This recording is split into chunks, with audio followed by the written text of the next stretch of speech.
Om Nityananda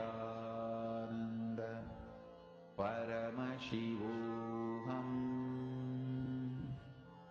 Om Nityananda Paramashivoham. Om Nityananda Paramashivoham.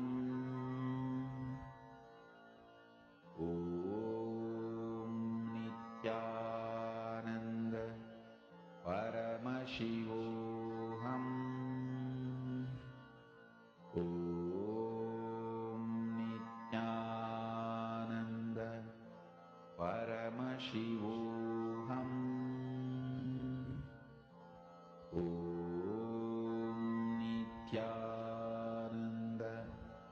Om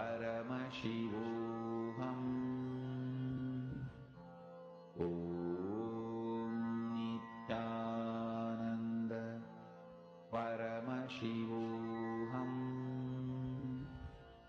Om Nityananda Paramashivoham. Om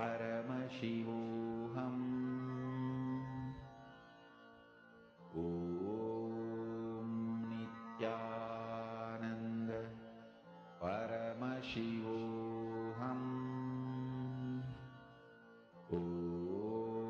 Om Nityananda Paramashivoham. Om Nityananda Paramashivoham.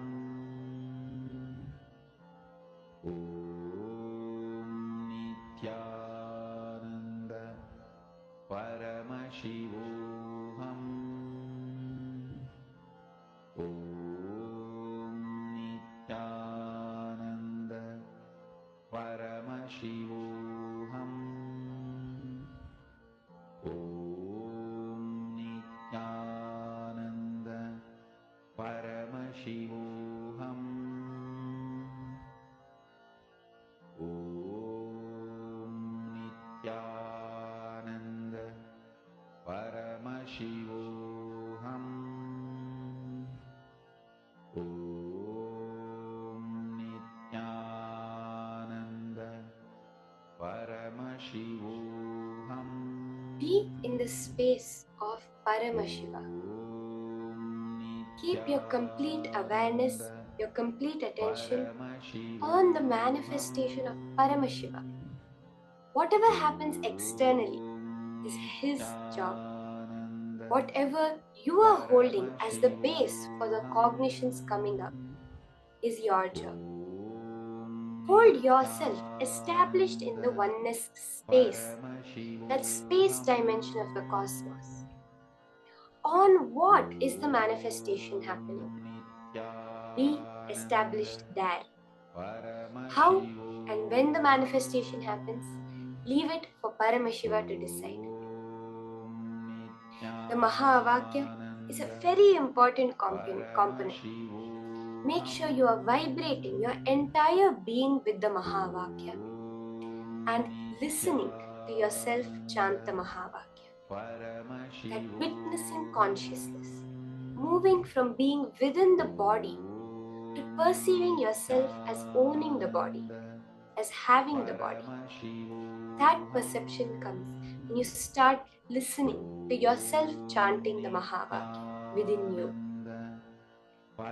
Ensure no movements are happening. Let your body be completely still and your inner space be completely silent. Continue manifesting this power. Om Nityananda Paramashivoham. Om Nityananda Paramashivoham. Om Nityananda Paramashivoham. Om Nityananda Paramashivoham. Om Nityananda